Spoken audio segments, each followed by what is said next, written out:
कैसे हैं आप सभी? उम्मीद है आप सब अपने घरों में होंगे, स्वस्थ होंगे और मस्त होंगे। मैं शुभम पालीवाल, आपका अपना एसपी सर, फिर एक बार आपका स्वागत करता हूं बेटा डाउटनेट में। तो भैया डाउटनेट में वृत्तीय गति चैप्टर हम पढ़ रहे थे। आज हमारा लेक्चर नंबर 3। अभी की जो 2 क्लासेस बीती है बेटा, उसमें हमने सोचा, समझा और जाना वृत्तीय गति वास्तव में होता क्या है, और वृत्तीय गति से रिलेटेड जो भी महत्वपूर्ण पद थे वह सब कुछ हमने देख लिए थे। तो आज की क्लास में क्या होने वाला है बेटा? आज की क्लास एक तरीके से आप ऐसा मान सकते हो कि हमने 2 क्लासों में जो सीखा उसका एप्लीकेशन क्या है। उसका एप्लीकेशन कहने का मतलब क्या हो गया कि वो सवालों में किस प्रकार से पूछा जाएगा और सवालों में हमें कैसे प्रयोग करना है उसे। पिछली क्लासेस जो हुई थी उन क्लासेस में भी मैंने आपको जो सवालों में चीजें पूछी जाती है वो कुछ छोटे छोटे सवालों के जरिए बढ़िया तरीके से बताई थी। अभी हम क्या करने वाले हैं? अभी हम इन्हीं के ऊपर आधारित बहुत सारे उदाहरण करेंगे, बढ़िया बढ़िया उदाहरण करेंगे। तो इस चैप्टर में हमने वृत्तीय गति की पढ़ रहे हैं, उसके ऊपर आज उदाहरण करेंगे और उसके बाद में फिर हम एक समान वृत्तीय गति तथा असमान वृत्तीय गति पढ़ेंगे। अगर बेटा आपने पिछली 2 क्लासेस बहुत बढ़िया तरीके से देखी है, जो मुझे पूरी उम्मीद है कि हर एक बच्चा बहुत बढ़िया तरीके से सारी क्लासेस देख रहा है और बहुत बढ़िया तरीके से मेहनत कर रहा है, ताकि आपका जो डॉक्टर बनने का सपना है वो पूरा हो पाए। तो उसी के आधार पर ये एक समान वृत्तीय गति और असमान वृत्तीय गति रहने वाला है। इसमें कोई नई बात नहीं लगेगी, आपको लगेगा पुरानी ही बातों को समय एक और नए रूप में प्रस्तुत किया है। फिर उसके बाद में आने वाले दिनों में बेटा हम ये यहाँ पर बल गति की पढ़ेंगे, वृत्तीय गति की, और उसके बाद में ऊर्ध्वाधर वृत्तीय गति पढ़ेंगे, है ना। सबसे मेन पोर्शन तो यही है इस चैप्टर का, सबसे इंपॉर्टेंट बात यही है इस चैप्टर में। चलिए बेटा, तो हम क्लास शुरू करते हैं। हम वृत्तीय गति की, शुद्ध गति की पे उदाहरण करेंगे और एक समान वृत्तीय गति तथा असमान वृत्तीय गति पढ़ने वाले हैं। ठीक है, देखिए बेटा, सबसे पहले क्लास शुरू करने से मैं आपको कुछ बातें जो हमने पहले पढ़ रही है उन्हें रिवाइज करवा देता हूं बेटा 4 से 5 मिनट में, ताकि हम जब उदाहरण करने बैठे तो हमें समस्या ना आए। तो सबसे पहले हमने क्या देखा था कि सर हमने देखा कि एक वस्तु जब है वह अगर गोल गोल घूम रही है एक वृत्तीय पथ पर, तो वृत्तीय पथ पर घूमने पर उसमें क्या होगा भैया? उसमें किसी भी समय टी पर अगर हम देखें तो उसके पास क्या होगा? एक वेग होगा, मतलब चाल होगी जिसकी दिशा, मतलब वेग की दिशा ताक्षणिक दिशा होगी, स्पर्श की दिशा होगी। इसी प्रकार से बेटा इस ही क्षण पर अगर यह सर वृत्तीय गति कर रहा है तो 110% बात है, अंदर की तरफ एक अभिकेंद्रीय त्वरण लगेगा ही लगेगा, जिसे हम AC कहते हैं, और इसका मान हमने पढ़ा सर v²/r, या हमने ही इसे ω²r लिख लिया था। ये दोनों कैसे हम दोनों ने इन दोनों में रिलेशन बनाया था? हमने देखा था सर कि यहाँ पर v बराबर r ओमेगा होता है ना। ओमेगा क्या है? ओमेगा यह है कि यह जब घूमेगा तो इसका कोणीय वेग क्या होगा? कोणीय वेग कहने का मतलब क्या है? कोणीय वेग कहने का मतलब क्या है? कोणीय वेग कहने का मतलब सर यह है ये कितना थीटा घूमेगा हर सेकंड में, उसे हमने कोणीय वेग बोला था। अब यहाँ पर ये जब घूम इस दिशा में रहा है बेटा, तो इसका जो कोणीय वेग आया था वह कैसी राशि थी? सर यह ओमेगा, थीटा, अल्फा, यह सब कैसी राशि थी? 3 राशियां पड़ी थी ना। कौन कौन सी बोल रहा हूं मैं? ओमेगा, थीटा और अल्फा।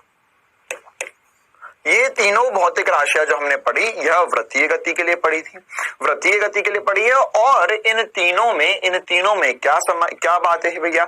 यह तीनों अक्षीय सदिश होते हैं, है ना। मतलब ये तल के लंबवत बाहर की तरफ, जैसे ओमेगा है अगर इस दिशा में घूम रहा है तो इसका ओमेगा जो होगा तल के लंबवत और बाहर की तरफ होगा। इसी प्रकार से बेटा हमने और भी इंपॉर्टेंट सूत्र पढ़े थे।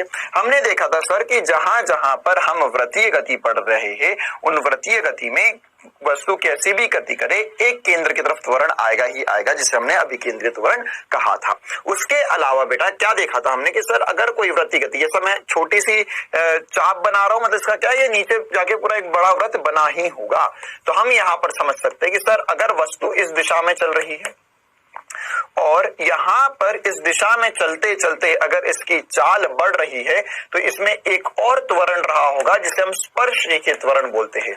तो अगर इसकी चाल बढ़ रही है तो दो त्वरण हुए होंगे, एक AC नीचे की मतलब केंद्र की तरफ और AT जो होगा वह स्पर्श रेखीय दिशा में त्वरण रहा होगा। ठीक है, तो ये हमने बातें देखी थी। इसी में क्या देखा था कि सर इसका जो परिमाणी त्वरण है वो इस तरफ कहीं आएगा जिसे हमने A नेट बोला था। तो A नेट क्या था? परिमाणी त्वरण था जिसे हमने लिखा था अंडर रूट ऑफ AC का स्क्वायर प्लस AT का स्क्वायर। ये बराबर होगा अंडर रूट ऑफ AC की जगह लिखा था V स्क्वायर बटा R का स्क्वायर प्लस AT क्या होता है बेटा? dV बटा dt होता है गुरुजी। तो ये हो गया इसका वर्ग। तो यहाँ पर हमने A नेट लिखना सीखा था। अब यहाँ पर ही अगर AT वेग की दिशा में ना होकर विपरीत दिशा में हो जाएगा तो वहां पर मंदन हो जाएगा, यहाँ पे त्वरण हो रहा है। मतलब क्या होगा? ये बढ़ती हुई चाल से वृत्तीय पथ पे घूम रहा है। और अगर ऐसा होगा क्या कि वेग इस दिशा में है, AT विपरीत दिशा में आ गया और यहाँ पर AC तो बीच की तरफ होगा ही होगा, तो क्या होगा बेटा? क्या होगा? हमने समझा था सर यहाँ पर मंदन होगा। क्या होगा? मंदन होगा। इसी प्रकार से और भी महत्वपूर्ण बातें क्या क्या थी बेटा? इसमें हमने यह देखा था सर कि AC और AT जो है स्पर्श रेखीय त्वरण और अभिकेंद्रीय त्वरण जो है वह वास्तविकता में क्या है? वह वास्तविकता में नॉर्म वह है पूर्ण त्वरण या A नेट जो आएगा उसके घटक है। क्या है? घटक। हमने इसके घटक लिखना भी सीखा था कि अगर A नेट इधर है तो सर अगर या इसमें से देखा था हमने A नेट इधर है तो इसका कॉस घटक AT हो जाएगा और साइन घटक AC हो जाएगा। ये सारी बातें हम देख चुके हैं, समझ चुके हैं और जान भी चुके हैं। फिर इसके बाद में हमने ये भी पढ़ा था सर कि जैसे आपने सारे समीकरण रेखीय गति के लिए लिखे थे वैसे ही समीकरण हम किसके लिए लिख सकते हैं? वृत्तीय गति के लिए भी। जैसे अगर मुझे वो थीटा दे दे तो मैं ओमेगा निकाल सकता हूं। कैसे निकालूंगा? ओमेगा बराबर हो जाएगा डी थीटा बटा dt, अल्फा हो जाएगा डी ओमेगा बटा dt। या इसी प्रकार से अगर मैं चाहूं एक और समीकरण, लेकिन उसका उपयोग हम बहुत कम करेंगे ना। अल्फा बराबर जैसे A बराबर V dV बटा dx पढ़ा था, तो अल्फा बराबर ओमेगा डी ओमेगा बटा डी थीटा। यह सब कुछ हम पढ़ चुके हैं। क्लियर है कहानी? इसी प्रकार से हमने जैसे एक समान त्वरण में है ना या नियत त्वरण के लिए हमने बहुत सारे तो वैसे नहीं बोलेंगे, तीन ही बोलेंगे, 3-4 समीकरण देखे थे हमने, गति के समीकरण देखे थे, वैसे ही हम वृत्तीय गति के लिए भी बोल सकते हैं, है ना। क्या क्या बोला था सर? ओमेगा इनिशियल जो होगा, ओमेगा फाइनल जो होगा वह होगा omega initial plus alpha T के बराबर। इसी प्रकार से थीटा बराबर देखा था हमने omega initial T plus half alpha T square. और उसके बाद में हमने देखा था ओमेगा फाइनल का स्क्वायर जो होगा वह इनिशियल का स्क्वायर प्लस 2 अल्फा थीटा होगा। यह सब कुछ हम देख चुके हैं। अब इनके ही आधार पर हम बातें करना शुरू करेंगे, है ना। तो ये मतलब ये क्या कोई रिवीजन है क्या? नहीं, मतलब एक तरीके से आप ऐसा देख सकते हो कि यह हमने जो पुराना पढ़ा था दोनों क्लासेस में वो अभी हमको उपयोग में आएगा, क्योंकि हम उदाहरण करने वाले हैं आज की क्लास में। इसके अलावा बेटा मैंने एक दो और छोटी छोटी सी आपको बातें बताई थी कि जो ओमेगा होता है, ओमेगा का मात्रक हमने देखा था रेडियन पर सेकंड, और उसमें एक और इंपॉर्टेंट मात्रक देखा था जिसको मैंने आरपीएम बोला था। तो मैंने आपको ये भी बताया था कि एन आरपीएम जो होगा, एन आरपीएम बराबर होगा 2 पाई एन बटा 60 के। इसी प्रकार से अगर ये आरपीएम क्या होता है? एन चक्कर प्रति मिनट। वैसे ही अगर मान के चलो एन चक्कर प्रति सेकंड लग रहे हैं तो हो जाएगा 2 पाई एन बटे में 60 नहीं आने वाला है। ये हमने आरपीएम से रेडियन प्रति सेकंड में कन्वर्जन कर दिया। क्लियर है कहानी? तो इतना सब कुछ हम पहले से पढ़ चुके हैं और हम जान चुके हैं। अब हम बढ़ते हैं आगे सवालों की तरफ। पहला सवाल हमारे सामने आता हुआ है ना, पूरी क्लास सवाल ही रहेंगे बेटा। आप चाहे तो स्क्रीन पॉज कर करके अपने सवालों के जवाब हमें कमेंट में बता सकते हैं। ठीक है, देखो भैया, पहला सवाल, एक कण 25 सेंटीमीटर त्रिज्या के वृत्ताकार पथ पर 2 चक्कर प्रति सेकंड की दर से गति करता है ना।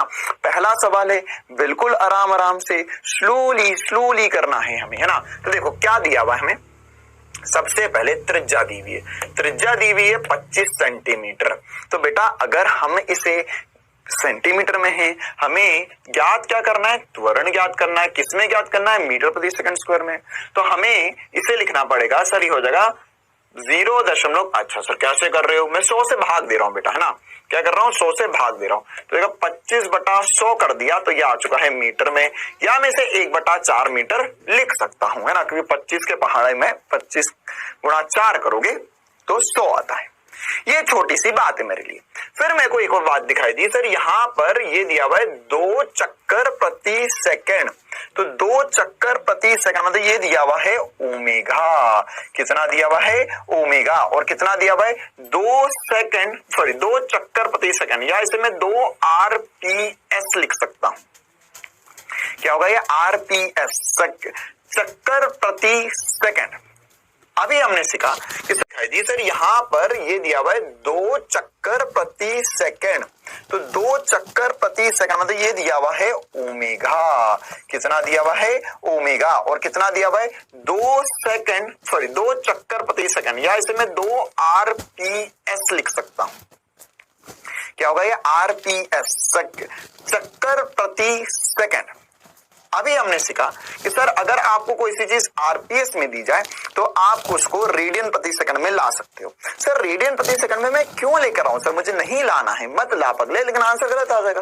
क्यों, क्योंकि अगर हमें त्वरण का कोई भी सूत्र लगाएंगे बेटा, या कोई भी सूत्र जब भी हम लगाते हैं तो उसके अंदर जो सारी भौतिक राशियां होती है उन्हें हम कैसे रखते हैं, उन्हें सर हम एसआई मात्रक में रखते हैं।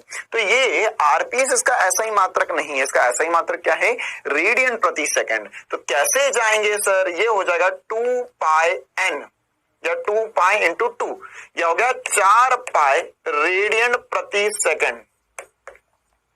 4π रेडियन प्रति सेकंड इसका ओमेगा आ गया। क्या आ गया मेरे प्यारे बच्चों, ओमेगा। कैसे निकाला सर, देखो इसको अगर ऐसा ये याद नहीं होता सर तो ये फॉर्मूला थोड़ी ना यार, तो कॉमन सेंस में पिछली क्लासेस में बताया था तुम्हें, क्या बताया था कि यार अगर मान के चलो यहाँ पर 2 चक्कर प्रति सेकंड हो रहे हैं तो कितना थीटा घुमा, तो सर एक चक्कर में 2π होता है, 2 चक्कर में 4π हो जाएगा। तो 4π प्रति सेकंड घूम रहा है, ये 4π रेडियन प्रति सेकंड घूम रहा है। अब हमें क्या निकालना है, त्वरण निकालना। तो बेटा अगर यह नियत चाल से घूम रहा है तो इसके पास एक ही त्वरण होगा। कौन सा त्वरण होगा, AC होगा। कौन सा त्वरण होगा, AC होगा। तो AC कितना होगा, तो सर जी AC जो है, AC को हम लिख सकते हैं, ये होगा देखो v²/r, या हम इसे ही ω²r लिख सकते हो। तुम्हारे पास ओमेगा है तो देखो v और ओमेगा में भी संबंध है, तुम ओमेगा से भी निकाल कर भी वाला सूत्र यूज कर सकते हो, लेकिन वो तो बेवकूफी होगी क्योंकि तुम्हारे पास सीधे ओमेगा है। तो ओमेगा है तो क्या लिखोगे सर, ओमेगा है हमारे पास 4π² × त्रिज्या, त्रिज्या हो जाएगी 1/4। तो ये हो जाएगा यहां से 16π² × 1/4, 16π² × 1/4। तो यहां पर हो जाएगा 4, तो हो जाएगा 4π² मीटर प्रति सेकंड स्क्वायर ना। क्यों, क्योंकि यहां पर हमने AC निकाला है, तो 4π² ऑप्शन में है, बिल्कुल है सर जी, यही मेरा आंसर होगा। कुछ नहीं किया मैंने ω²r का सूत्र इस्तेमाल किया। चलिए बेटा आगे बढ़ते हैं हम इसी प्रकार से और बढ़िया सवालों की तरफ। हम धीरे धीरे सवाल की क्वालिटी उठाएंगे। बोला है कि एक साइकिल सवार 18 किलोमीटर प्रति घंटे की चाल से साइकिल चला रहा है। जैसे ही सड़क पर वह त्रिज्या दी है 25√2 मीटर त्रिज्या के वृत्तीय मोड़ पर पहुंचता है, वह ब्रेक लगाता है। अच्छा, अपनी चाल को प्रत्येक सेकंड 0.5 मीटर की एक समान दर से कम कर लेता है। वृत्तीय मोड़ पर कुल त्वरण का परिमाण ज्ञात कीजिए। तो सोचिए बेटा, आराम से करते हैं ना। मान के चलिए ये मुड़ रहा था, सब मुड़ेगा। तो जब ये मुड़ा तो यहां पर इसके लिए त्रिज्या कितनी दी गई है, त्रिज्या हमें दी गई है सर 25√2 मीटर। कितनी दी गई है, 25√2 मीटर दी गई है। अच्छा, और सर ये यहाँ पर जा रहा था ऊपर की तरफ 18 किलोमीटर प्रति घंटे से। तो देखो सर, सब मीटर पर सेकंड में, ये हम बचपन से सीखते आ रहे हैं। ये किलोमीटर प्रति घंटे को हमको करना पड़ेगा मीटर प्रति सेकंड में। तो कैसे करेंगे सर, ये करेंगे 18 × 5/18। तो 18 से 18 कट जाएगा, हो जाएगा 5 मीटर प्रति सेकेंड।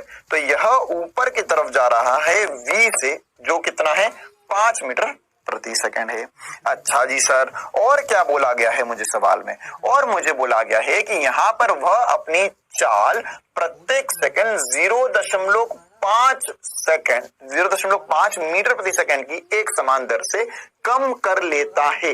मतलब क्या हुआ इसका? इसका यह मतलब हुआ कि यहाँ पर यह मंदित हो रहा है, इसमें पीछे की तरफ एक त्वरण लग रहा है, जिसे मैं क्या बोलता हूँ? AT बोलता हूँ। थोड़ा बड़ा लिख देते हैं, इसे मैं बोलता हूँ AT। तो AT का मान क्या दिया गया है मेरे प्यारे बच्चों? ये दिया गया है सर 0.5 मीटर प्रति सेकंड, और प्रत्येक सेकंड में, मतलब कि ये एक्चुअल में एक्सेलरेशन या मंदन देने का एक और दिलचस्प तरीका बताया इसने हमें। क्या दिलचस्प तरीका बताया कि सर यहाँ पर AT दिया उसने 0.5 मीटर प्रति सेकंड, ये मीटर प्रति सेकंड की दर से इसकी चाल कम हो रही है ना। मतलब क्या हो गया? मतलब यहाँ पे AT हो गया 0.5 मीटर प्रति सेकंड स्क्वायर। अब हमें कुल त्वरण पूछा है। अगर ये सवाल कर ले गए तो हम वृत्तीय गति में कितना भी मुश्किल सवाल आ जाए कर जाएंगे। तो बेटा देखिए, यहाँ पे एक त्वरण AT तो नीचे की तरफ हो ही गया है, और एक AC इस तरफ आएगा ही आएगा। कितना आएगा AC इस तरफ? AC सर होगा v²/r, हमें पता है। AC क्या होता है सर? v²/r होता है, क्योंकि वेग त्रिज्या है। तो अब सबसे पहले तो मैं AC निकाल लेता हूं। AC का मान होता है v²/r। v कितना है? v है सर 5, तो क्या 5 का वर्ग बटा त्रिज्या है सर 25√2। वाह भाई वाह, हाँ वाह भाई वाह मत कर रही है, जानबूझ के सवाल में ऐसे डाटा सेट ही करे जाएंगे ताकि आप आंसर जल्दी से और बेहतर तरीके से निकाल पाए। तो यहाँ पर क्या हो जाएगा सर? 25, 5 का वर्ग होता है 25, तो क्या 25/25√2। तो 25 से 25 कट गया, ये हो गया 1/√2 मीटर प्रति सेकंड स्क्वायर। क्या हो गया? मीटर प्रति सेकंड स्क्वायर हो गया। अच्छा, ये आ गया सर जी हमारे पास AC। तो जब भी हमें वृत्तीय गति होगी, तो अब यहाँ पे बोला है भैया मंदन हो रहा, मतलब दूसरा त्वरण है ही है, वरना हम यही आंसर कर देते। तो वृत्तीय गति में हमको धोखा दिया जा सकता है, तो धोखे में हमें नहीं फंसना है। हमें यह देखना है कि दोनों त्वरण कितने कितने। पहले इसके पहले वाले सवाल में एक ही त्वरण था, अब दूसरा त्वरण है AT। तो दूसरा त्वरण AT कितना है? AT है 0.5, या हम इसे लिख सकते हैं, इसे कर सकते हैं 1/2 मीटर प्रति सेकंड स्क्वायर। ये मेरे पास आ गया है AT, ये मेरे पास आ गया है AC। अब हमें परिमाणी त्वरण और उसकी दिशा भी ज्ञात करनी है।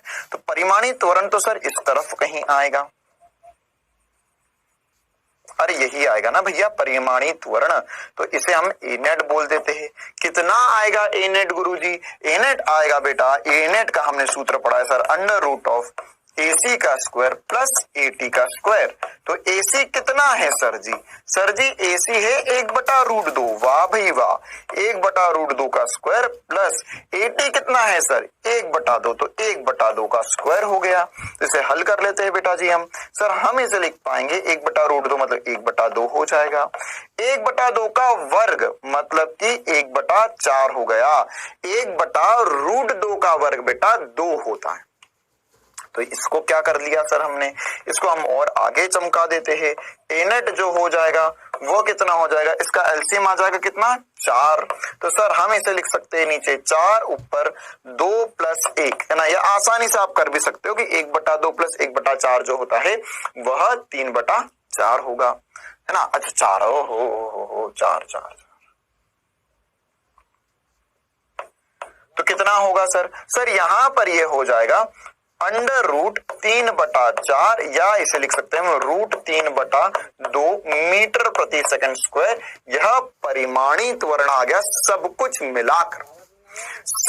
मिलाकर यह त्वरण हमारे पास आ गया है। क्लियर है कहानी?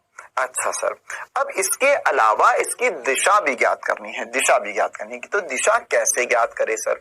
देखो दिशा मतलब कि क्या चाहता है हमसे, एक मिनट हम यहाँ पे पहले देख लेते हैं। ये हमसे कोण चाहता है। कोण मतलब कि यह चाहता है हमसे कि सर वेग और इसके मध्य कोण कितना था। तो इसी फोटो को, ये जो सदिश सदिश बना है, इसको मैं अगले पेज पे बना रहा हूँ, है ना। देखो बेटा, यहाँ पर इस क्षण पर एक वेग है, इधर कितना है, 5 मीटर प्रति सेकंड का वेग है। वैसे उससे ज्यादा मतलब नहीं है, मैं तो त्वरण से मतलब है। तो देखो अब परिमाणी त्वरण हमारा यहीं कहीं आया है। क्यों? क्योंकि इस तरफ जो था वो एक AC था और इस तरफ जो था वह एक AT था, ठीक है। और यहाँ पर A नेट आया है। तो यहाँ पर AC और AT का मान तो सर हमें पता है ना। AC का मान जो हमने निकाला वो 1/√2 आया और AT का मान 1/2 आया है। तो यहाँ पर होगा 1/1 AC का मान कितना हो जाएगा, 1/√2 और AT का मान हो जाएगा 1/2। बहुत बढ़िया। तो सर यहाँ पर क्या हम ये वाला कोण निकाल ले क्या? हाँ बेटा जी, ये वाला कोण निकाल सकते हो आप। क्लियर है? तो ये वाला कोण कैसे निकलेगा? देखो हमें ज्यादा मेहनत नहीं करनी है, हमें जो कोण है वह देगा tan इनवर्स के रूप वगैरह में। तो अभी तो बस हम यहाँ पर ये कोण निकाल के देना चाहते हैं। ये इनवर्स वाला सवाल इसलिए दे रहा हूं बेटा क्योंकि अभी JEE 2021 में 20 में जो पेपर हुए हैं उनमें, या इसके पहले भी जो पेपर हुए हैं उनमें इनवर्स मतलब sine inverse, cos inverse, tan inverse के रूप में ऑप्शन देता है। तो हमें इनसे डर ना लगे इसलिए हम यहाँ पर इस सवाल के जरिए उसको अपना लेंगे, हो अपना बना लेंगे। तो यहाँ पर अगर मैं तुमसे पूछूं ये वाला कोण कितना है, थीटा, तो सर हम बोल सकते हैं यहाँ पर tan थीटा। तो tan थीटा बोल लो, cos थीटा बोल लो, sin थीटा बोल लो, जो बोलना बोलो, क्योंकि तुम्हारे पास A नेट भी है, AC भी है, AT भी है। tan थीटा मैं इसलिए बोल रहा हूँ क्योंकि ज्यादातर वो आंसर tan थीटा के रूप में ही देगा। तो यहाँ पर लंब कितना हो जाएगा इसके सामने, सामने क्या है, सॉरी ये तो इधर, अरे सामने तो यही होगा ना। तो ये हो जाएगा सर लंब हो जाएगा 1/2 और आधार हो जाएगा 1/√2। तो सर क्या लिखूं मैं इसे? देख बेटा, इसे √2 को ऊपर ले जा और 1/2 नीचे बचेगा, तो 1/√2 tan थीटा बचेगा। तो हमारे पास थीटा आ गया सर, लेकिन हमें तो वेग के साथ कोण पूछा था। कोई बात नहीं बेटा, A नेट और वेग के साथ कोण तू निकाल सकता है। अब कैसे निकाल सकता है ध्यान से देखना है ना। सर ये मुश्किल है क्या? नहीं बेटा, इतना मुश्किल सवाल नहीं है। हम केवल उसको आराम आराम से इन डेप्थ सॉल्व कर रहे हैं ताकि इस प्रकार का कोई भी सवाल हमसे पूछा जाए तो हम आसानी से उसका जवाब बता पाए। तो यहाँ पर क्या हो जाएगा बेटा, देखो यहाँ पर अगर ये थीटा है, ये 90 डिग्री है, तो यहाँ पर V और A परिमाणी के मध्य कोण कितना हो जाएगा? तो सर ये जो कोण होगा ये हो जाएगा, देख ये कोण है 90 डिग्री, तो 90 प्लस ये वाला कोण अभी अभी हमने निकाल लिया। तो इसे हम चाहे तो देख ऑप्शन ऐसे आएंगे, 90 प्लस यहां पर tan थीटा आया है गुरुजी। तो थीटा जो होगा बेटा, घबराना नहीं है, बिल्कुल डट के मुकाबला करना है, 1/√2 इनवर्स में। क्यों लिख दिया इनवर्स में? क्योंकि ये tan को मैंने उधर भेज दिया, क्योंकि मुझे थीटा कोण का मान चाहिए। तो जब भी हमारे पास tan थीटा बराबर कुछ होगा तो हम यहाँ पे tan को उधर भेजकर थीटा का मान निकाल सकते हैं। ऐसे ही हम साइन में भी बात कर सकते हैं, ऐसे ही कॉस में भी कर सकते हैं, कोई चक्कर वाली बात नहीं है इसमें। तो यहाँ पर अगर हम लिखे तो क्या लिखेंगे, यहाँ पर tan थीटा, थीटा का मान आ गया है, बिल्कुल सर थीटा का मान आ गया है। तो हम इसे चाहे बेटा जी तो क्या लिख सकते हैं सर, हम इसे चाहे तो लिख सकते हैं tan इनवर्स 1/√2, है ना, या हम 90 डिग्री की जगह लिख सकते हैं π/2। तो जगह π/2 प्लस tan इनवर्स 1/√2, ये हमारे ऐसे ऑप्शन होंगे। तो इससे हमें डरना बिल्कुल नहीं है। हमने क्या क्या किया है, हमने पहले देखो बहुत महत्वपूर्ण सवाल है, अगर ये सवाल आ गया तो इसके जैसे 1000 सवाल कर ले जाओगे। क्यों? क्योंकि A नेट दिया हुआ है, A नेट निकालना है, पहले AC दिया हुआ है 0.80 दिया हुआ है 0.5 मीटर प्रति सेकंड स्क्वायर। सो स्क्वायर नहीं है, अरे बेटा ये दिया हुआ है ना कि अपनी चाल को प्रत्येक सेकंड में इतने से कम कर रहा है, मतलब 0.5 मीटर प्रति सेकंड स्क्वायर इसका त्वरण आ गया। और कौन सा है? AT है। AC कितना होता है? AC कितना होता है? AC होता है V² बटा R। तो यहां पर v कितना है सर, v है उस क्षण पर 5, जिस क्षण की बात कर रहा है उसी क्षण पर AC निकाला हमने, v स्क्वायर बटा r किया, फिर यहाँ पर v स्क्वायर बटा r रखा और यहाँ पे AT निकाल लिया, इनका परिमाणी भी निकाल लिया और उसके साथ ही साथ कोण भी निकाल लिया, थोड़ा सा हमने जो सदिश पढ़ा था उसका उपयोग करके। क्लियर है बेटा जी। चलिए अब हम आगे बढ़ते हैं अगले सवाल की ओर। अगला सवाल भी इंटरेस्टिंग सा है ना। अब हम देखो जितना पढ़ा उन सबके आधार पर या उन पर सबके आधारित पर कुछ ना कुछ सवाल करेंगे जरूर। हमें दिया है एक चकती स्थिर अवस्था से गति प्रारंभ करती है तथा बलाघूर्ण के कारण ओ हो गुरुजी बलाघूर्ण क्या होता है बेटा, ये बलाघूर्ण को हम जब घूर्णी गति पढ़ेंगे उसमें देखने वाले हैं, है ना। लेकिन अभी के लिए आप ऐसा समझ सकते हो बलाघूर्ण क्या होता है, जो चीज को गोल घुमाए वह बल जो किसी भी वस्तु को गोल घुमा दे उसे हम बलाघूर्ण कहते हैं। जैसे अगर तुमको किसी एक बोतल का ढक्कन खोलना तो उसमें तुम बल लगाते हो, नहीं नहीं नहीं, बल तो कैसे भी लगा दोगे, टूट जाएगी कभी, है ना। उसको एकदम स्टैंडर्ड तरीके से ऐसा खोलेंगे तो ढक्कन खुल जाएगा। दरवाजा खोलना है तो दरवाजे को हैंडल से ऐसा खींचते हो या तुम कहीं पर भी दरवाजे पे इधर धक्का लगा रहे हो, उधर धक्का लगा रहे हो, इधर की तरफ कहीं से तोड़ दो, इधर से तोड़ दो, टूटना थोड़ी ना, हैंडल से खींचते तो ये क्या हुआ, बलाघूर्ण लगाया हमने इस पे, बलाघूर्ण। तो यहां पर बलाघूर्ण के लगने पर यह कोणीय त्वरण प्राप्त करती है। हमें मेन मतलब ये है कि सवाल में हमें जो दिया गया है वो अल्फा दिया गया है, अल्फा बराबर 3t माइनस टी स्क्वायर। देखो अब हमें अपने दिमाग में, देखो बेटा ये जो सवाल करवा रहा हूं जब हम घूर्णी गति पढ़ेंगे और अगला चैप्टर जो है उसके भी सवाल इसमें थोड़े थोड़े कवर होते जा रहे हैं अपने आप, ठीक है। चलिए तो यहाँ पे अल्फा जो है, अल्फा कितना दिया हुआ, अल्फा दिया हुआ है 3t माइनस टी स्क्वायर दिया हुआ है। तो सर जी 3t माइनस टी स्क्वायर दिया हुआ तो इसका मैं क्या करूं, तो बेटा देख 3t माइनस टी स्क्वायर जो दिया हुआ है ये ऐसा सोच कि त्वरण दिया है और कोणीय वेग मतलब वेग दिखाना है। तो हमने वेग और त्वरण में क्या पढ़ते थे सर, अगर हमें पहले देख रिविजन a dt बराबर इंटीग्रेशन ऑफ dv होता था, अब क्या करेंगे इंटीग्रेशन ऑफ अल्फा dt जो होगा वो इंटीग्रेशन ऑफ डी ओमेगा के बराबर होगा। बस आई बात समझ रहे हैं, है ना, बिल्कुल स्टैंडर्ड सी बातें कर रहा हूं मैं यहाँ पर। तो अल्फा मुझे दिया हुआ है, अब ओमेगा निकाल लूंगा इंटीग्रेशन के जरिए। तो यहां पर क्या हो जाएगा, जैसे पहले करते थे वैसा का वैसा ही है, बस आज ओमेगा आ गया है और अल्फा आ गया है और कोई दिक्कत वाली बात नहीं है। तो इसका इंटीग्रेशन करो बेटा, इसका इंटीग्रेशन क्या होगा सर जी सब भूल गया, हाँ भूल जा बिल्कुल बहुत सही, है ना। ऐसी हरकतें करोगे बेटा तो इंसानों के डॉक्टर तो नहीं बन पाओगे। इंटीग्रेशन भूल गए, वाह, ऐसा कोई है तो नहीं अपने बीच में जैसा बोलना चाहता, नहीं सर मैं इंटीग्रेशन भूल चुका हूं, है ना। तो ये जो है 3t माइनस टी स्क्वायर का इंटीग्रेशन कैसे करेंगे सर, यहां पर हो जाएगा 3t का इंटीग्रेशन अलग से करना पड़ेगा, माइनस का चिन्ह लगाएंगे और टी स्क्वायर का इंटीग्रेशन अलग से करना पड़ेगा और यहां पर 2 सेकंड बाद कोणीय वेग निकालना है ना, तो लिमिट रख देते 0 से t, क्यों, क्योंकि 2 सेकंड बाद निकालना है। तो यहां से डी ओमेगा का इंटीग्रेशन मतलब ओमेगा आ जाएगा। तो क्या होगा बेटा देखो यहां पर इसका इंटीग्रेशन हो जाएगा सर 3t स्क्वायर बटा 2, 0 से 2 क्योंकि 2 सेकंड बोला है, माइनस ये हो जाएगा 3t क्यूब बटा 3। कैसे कर रहे हैं, कैसे कर रहे हैं हम यहाँ पर अगर t था,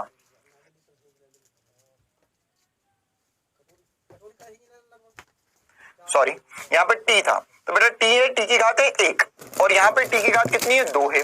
तो t की घात अगर 1 है तो मैं क्या कर सकता हूँ, मैं यहाँ पर कर सकता हूँ t प्लस 1 मतलब t प्लस 1 प्लस 1, तो यह 2 और ये नीचे भी हो गया 2, ये स्क्वायर है तो स्क्वायर में भी प्लस 1 कर सकता हूँ मैं, आसान सी बात है जैसे हमेशा करते आए हैं।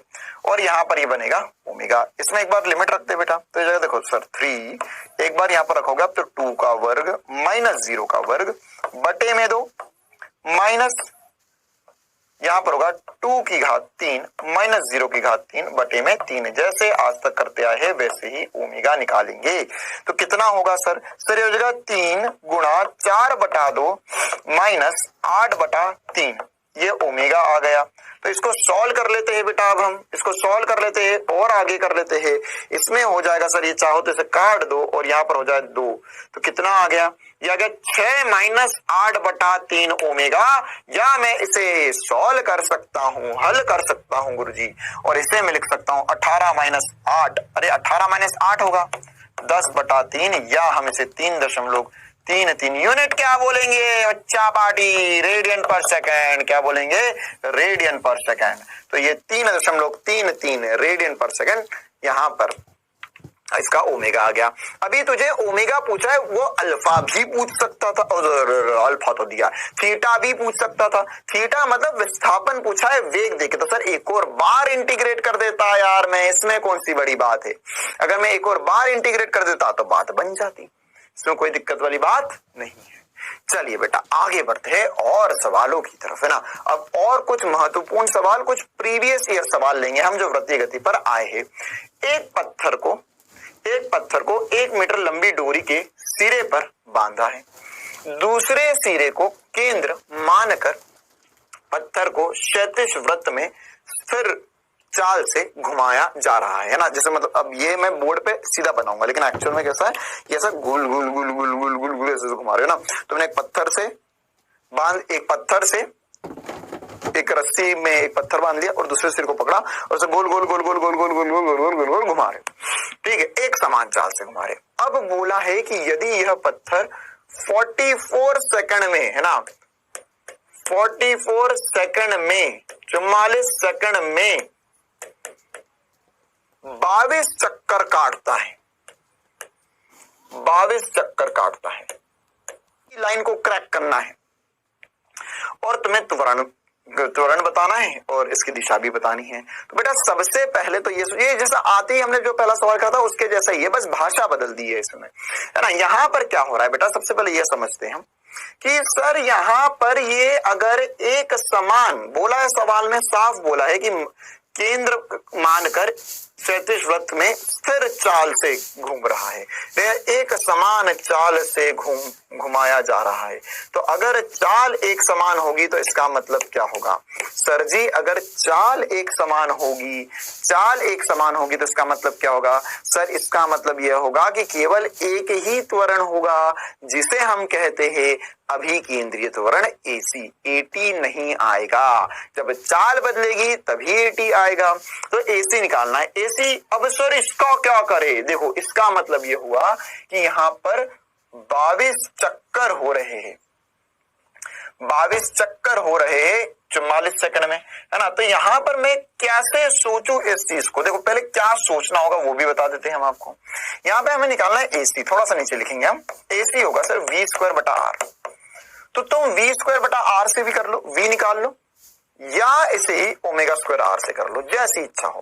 तो सर हमारी इच्छा तो कुछ भी नहीं हो रही, कुछ आ ही नहीं रहा समझ में। देखो ऐसा सोचो, ये घुमा घुमा घुमा घुमा घुमा घुमा घुमा, तो ओमेगा होता क्या है ना। ओमेगा बेसिक सी बात, ओमेगा क्या होता है सर, ओमेगा जो होता है वो होता है θ/t। ओमेगा क्या होता है, ओमेगा होता है θ/t। बिल्कुल बेसिक से चलते हैं। तो थीटा कितना, अच्छा सर ओ चमक गया, क्या चमक गया कि सर 22 चक्कर काट रहा है यह, तो कितना थीटा घूमेगा सर, ये घूमेगा 2π गुणा 22। क्यों, क्योंकि 22 चक्कर काटे। थीटा क्या होता है, थीटा होता है सर कि यहां पर कितना कोण घुमा, तो अगर 22 चक्कर काटे तो 22 चक्कर में कितना कोण होगा सर, 2π कोण होता है हर चक्कर में, 2π कोण होता है हर चक्कर में। तो यहां पर 22 चक्कर में कितना होगा, 2π गुणा 22 बटे में समय हो गया सर 44 सेकेंड। तो 22 इंटू 2 जो हो जाएगा बेटा वो जाएगा 44 इंटू पाई बटे में 44, क्या हो जाएगा पाई। ओ यस आंसर आ गया, पाई रेडियन पर सेकंड, है ना। सर आप पाई को पाई क्यों नहीं देते बेटा, हम छेड़खानी नहीं करते ज्यादा। देख उसने ऑप्शन में भी पाई पाई पाई पाई पाई पाई दिए, हम ज्यादा छेड़खानी नहीं करते। पाई का मान रखो 22 करता है, नहीं मूर्खता भरी हरकतें नहीं, पाई को पाई रहने दो। AC होगा सर, अच्छा त्रिज्या तो दी ही नहीं है इसने, अरे दी वाह यस, तुमको शब्दों में लिखते तो समझ नहीं आ रहा, त्रिज्या दी तो है भैया। 1 मीटर लंबी रस्सी है, तो यहां पर त्रिज्या कितनी हो गई सर, त्रिज्या हो गई 1 मीटर। तो कहानी तो खसर खत्म ही हो गई। ω²R वाला सूत्र लगा लेते हैं हम। तो यहां पर पाई दिया हुआ है तो पाई स्क्वायर इंटू 1 हो गया, या पाई पाई स्क्वायर मीटर पर सेकंड स्क्वायर। हमारे पास क्या आ गया सर हमारे पास एसी आ गया। तो यही आंसर है। देखो ऑप्शन में पाई स्क्वायर है। हाँ सर पाई स्क्वायर तो है, लेकिन दो चीजें है, त्रिज्या के साथ केंद्रमुखी या त्रिज्या के साथ केंद्र से विमुख। तो किस दिशा में होगा ये बताओ भैया, है ना। तो केंद्रमुखी होता है या विमुख होता है ना। ये क्या है सर बेटा, देख अगर यह गोल गोल घूमा तो यहाँ पर यह अभिकेंद्रित त्वरण है, केंद्र की तरफ है, केंद्र से दूर की तरफ है। तो सर ये केंद्र मुखी है, केंद्र की तरफ है, विमुख उल्टी दिशा में नहीं है। तो यहाँ पर जो हमारा आंसर आएगा वो क्या आएगा, दूसरा आ जाएगा, त्रिज्या के साथ केंद्र की तरफ। क्लियर है बेटा, आसान सा सवाल, बढ़िया तरीके से हमने इसको सॉल्व कर लिया। आगे बढ़ते हैं इसी प्रकार के ना, आसान सवाल था, बिल्कुल आसान सवाल कर रहे हैं, बिल्कुल लॉजिकल सवाल कर रहे हैं, जो स्पेशल नीट सवाल है। आगे बढ़ते हैं नीट 2016 के घातक सवाल की तरफ, है ना। देखो जो मैंने अभी करवाया उसी प्रकार के सवाल नीट में एग्जैक्ट पूछे जा चुके हैं। दर्शाए गए आरेख में 2.5 त्रिज्या दी है कि वृत्ताकार पथ पर, है ना। फिर बोला दक्षिणावर्त गति करते हुए, है ना, मतलब ये ऐसा गोल गोल गोल गोल घूम रहा था। कुल त्वरण दिया है किसी क्षण पर at बराबर 15 मीटर पर सेकंड स्क्वायर से निरूपित किया जाता है, इस कण की चाल क्या होगी। बढ़िया सवाल है, आराम से करेंगे ना। देखो बेटा, जब भी ये त्वरण दिखे तो मेरा दिल एक ही बात बोले, क्या बोले कि देख AC निकाल ले, AT निकाल ले, है ना। अभी हमसे कौन सा क्या पूछा है, हमसे इसकी चाल क्या होगी ये पूछा है। फिर तो भयंकर ही सवाल है, हाँ, लेकिन इतना भी भयंकर नहीं है कि तुम सर पकड़ के बैठ जाओ। देखो बेटा, यहां पर क्या हो सकता है, यहां पर सर एक परिमाणी त्वरण है, तो इसकी दो दिशाएं आएंगी, एक इस तरफ आएगा और एक इस तरफ आएगा। तो यहां पर ये AC होगा और ये AT होगा। अब सोचो कि अगर तुम्हें चाल निकालनी हो तो AC का उपयोग करोगे या AT का उपयोग करोगे। एक बार सूत्र लिख लेते हैं सर, बिल्कुल सही बात, कोई दिक्कत वाली बात नहीं है, सूत्र लिख लो। सर AC का सूत्र होता है v²/r और AT का सूत्र होता है dv/dt। तो क्या यहाँ पर चाल बढ़ेगी, हाँ सर AT है, कुछ ना कुछ तो चाल तो बढ़ाएगा ही, लेकिन तुझे उस क्षण की चाल ज्ञात करनी है। तो एक ही चीज है जो हमें देगी v²/r। तो अगर AC निकल जाए तो बात बन जाए, AC निकल जाए तो बात बन जाए, क्यों, क्योंकि v²/r है। वो क्या है मेरे प्यारे बच्चों, v²/r। तो सर v ये रहा तो r, हाँ सर आप ऐसे कैसे सोच लेते हो, ऑब्वियस सी बात है, मैंने भी पहली बार सोचा तो मुझे भी शायद समय लगा हो ना। लेकिन जब हम प्रैक्टिस करेंगे चीजों की, प्रैक्टिस करते जाएंगे तो हमारा दिमाग उस चीज के लिए सेट हो जाएगा। सवाल पढ़ते ही हमें समझेगा और भैया इसमें तो ये करना है। क्योंकि देखो यार, इस दुनिया में चीजें लिमिटेड है, मतलब ये ही तुम्हारे कोर्स में आएगा, इतना ही तुम्हें पता होना चाहिए।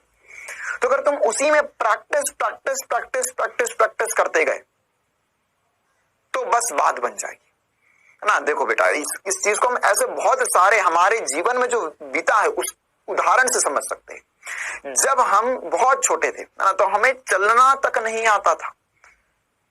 जब हम चलते थे तो 4 कदम चलकर लड़खड़ा जाते थे, गिरने लग जाते थे। या जब हमने पहली बार साइकिल चलाना सीखी थी, तो साइकिल जब चलाना सीखी तो इस बात की गारंटी है कि जिस दिन से साइकिल चलाना सीखी है उसके हाथ में, पांव में, घुटनों में कहीं ना कहीं चोट या बहुत सारी चोटें आई होंगी, खून बहुत बहा होगा। तब जाके आज ये स्थिति है कि कुछ लोग तो हवाबाजी में ऐसे दोनों हाथ बांध लेंगे और साइकिल ऐसे पांव से चलाते रहेंगे, बिल्कुल हाथ खोल के साइकिल चला पाते, है ना। या अगर हम साइकिल नॉर्मली भी चला रहे, साइकिल चलाना सीखे, तो उसकी वजह से एक्टिवा, बाइक वगैरह सब चलाना सीख सकते हैं। तो वहां पर बैलेंस बन गया, तो अब हम नहीं सोचते अब साइकिल पे बैठने। पहले बचपन में क्या होता था, साइकिल पे बैठने से सोचना पड़ता था, और पैडल मारूंगा इधर गिर जाऊंगा, इधर पैडल मारूंगा उधर गिर जाऊंगा। अब नहीं सोचना होता है, अब हम आराम से पैडल मारते रहते हैं और इधर उधर देखते हुए बबीता जी घूम रही है, बस ऐसे करते हुए आराम से निकल जाते हैं। क्यों?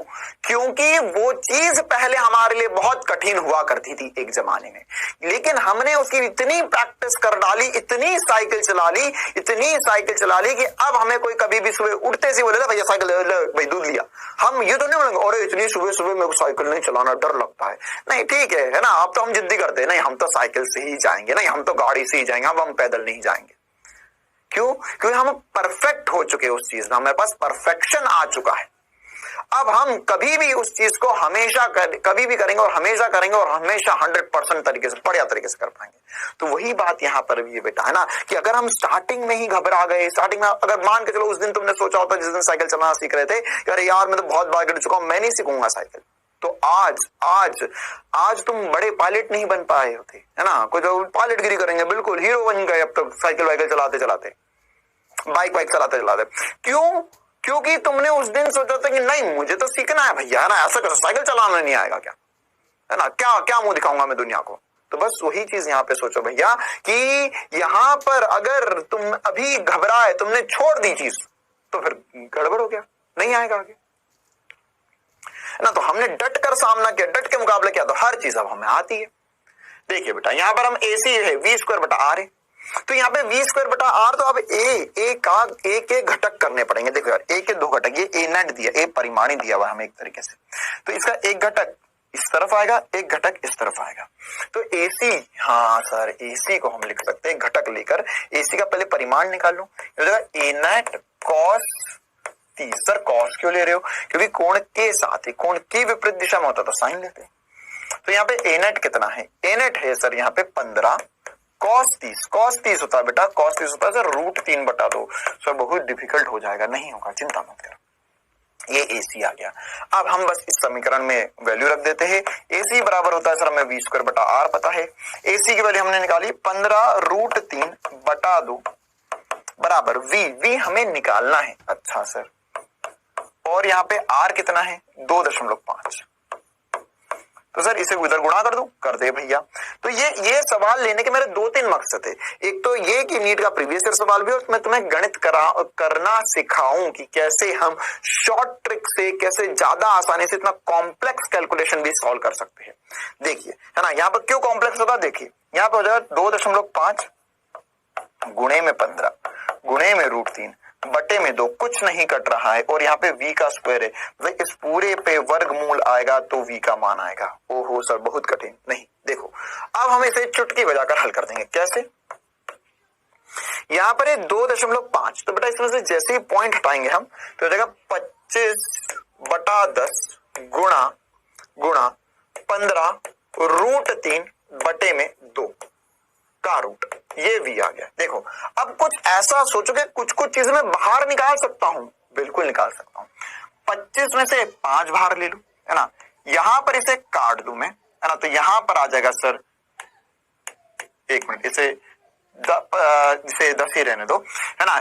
तो या फिर एक काम कर सकते, चलो एक काम करते, इसे 2 कर दो, इसे 3 कर दो। हाँ आप बहुत अच्छा दिखा सर।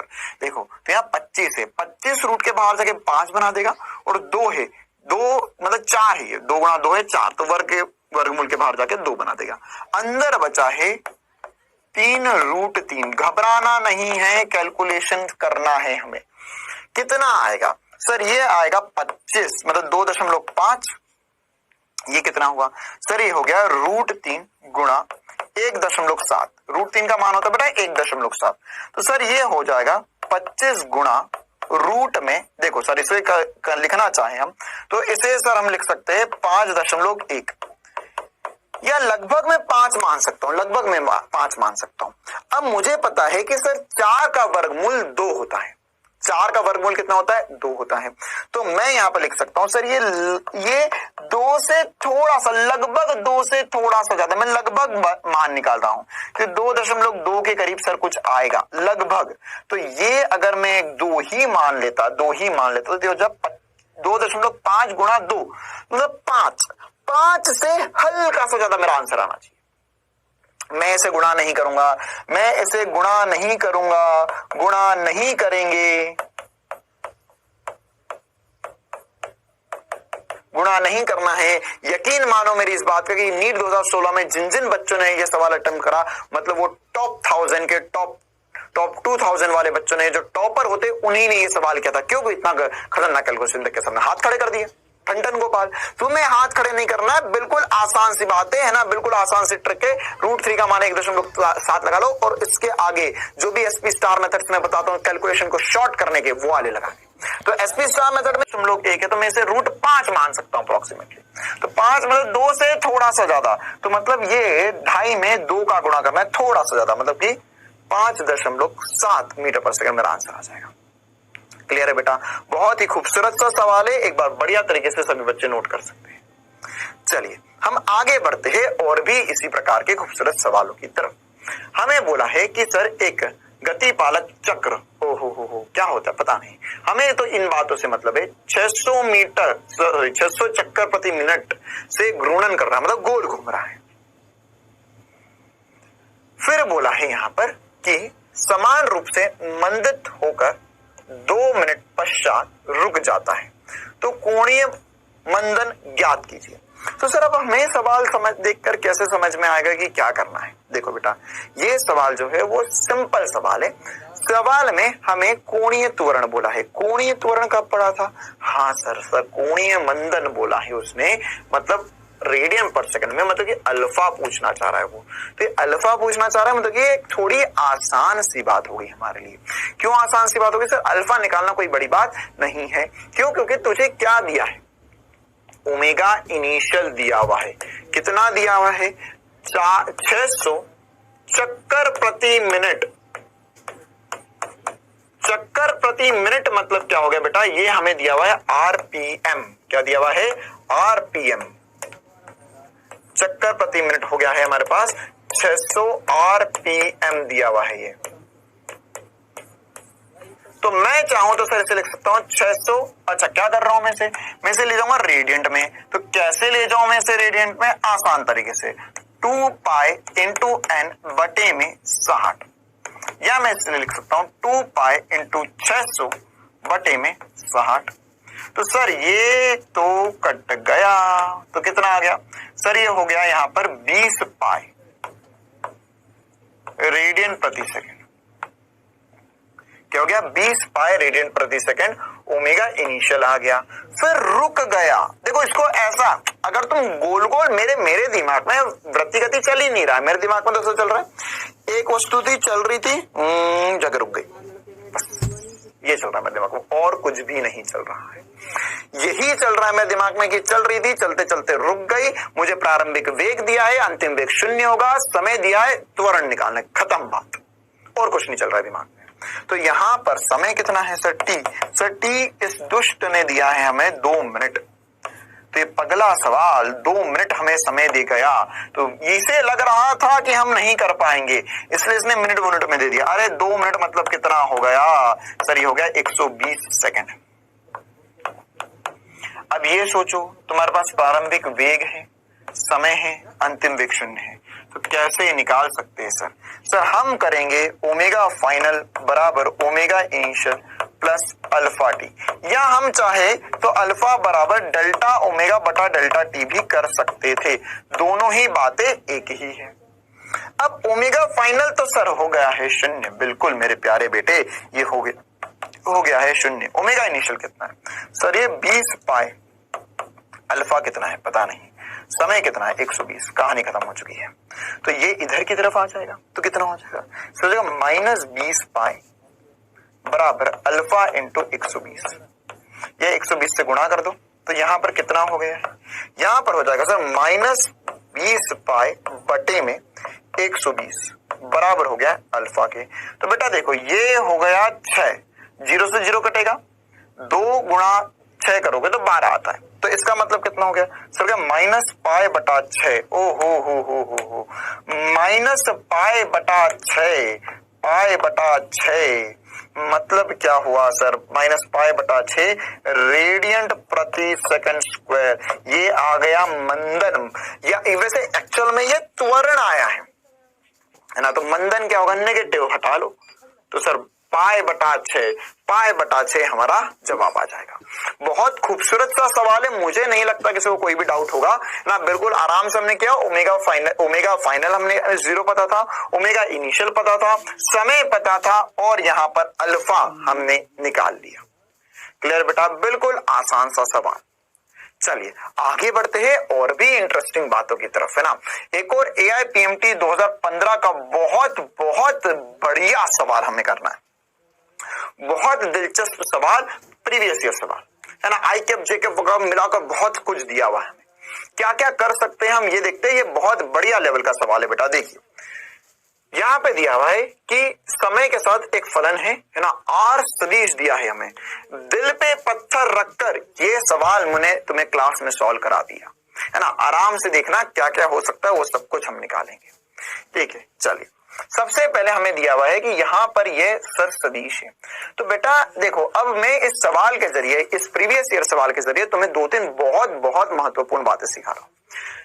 पहले तो अगर मुझे कभी आर सदिश ऐसा दिया हो तो क्या मैं देखकर पता कर सकता हूं कि यह वृत्तीय गति है या नहीं, क्योंकि उसने पूछा ही यहां पर, है ना। हमें बोला है कि आर मीटर में तथा टी सेकंड में है। आई कैप जे कैप क्रमशः एक्स और वाई दिशा के अनुदिश एकांक सदिश, जो हमें पहले से आता है। भैया चल छोड़, तुझे क्या बताएगा, हमें पता है। इस कण की गति के लिए निम्न में से कौन सा कथन सही नहीं है।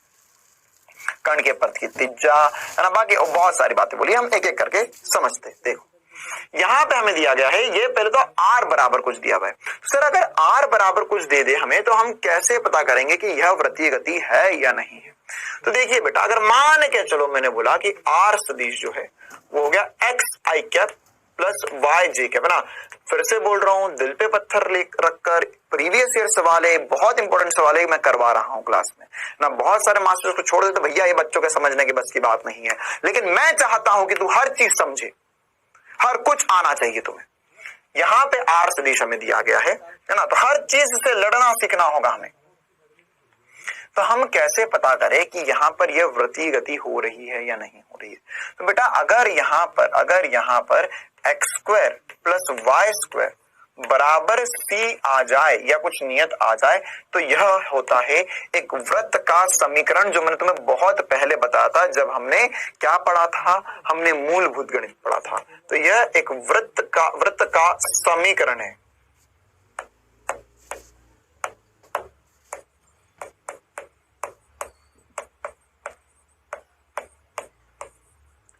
ये क्या है, एक वृत्त का समीकरण है। तो इस वृत्त के समीकरण में x square plus y square बराबर सी स्क्वायर जो होता है, तो यहां पर सी इसकी त्रिज्या होती है।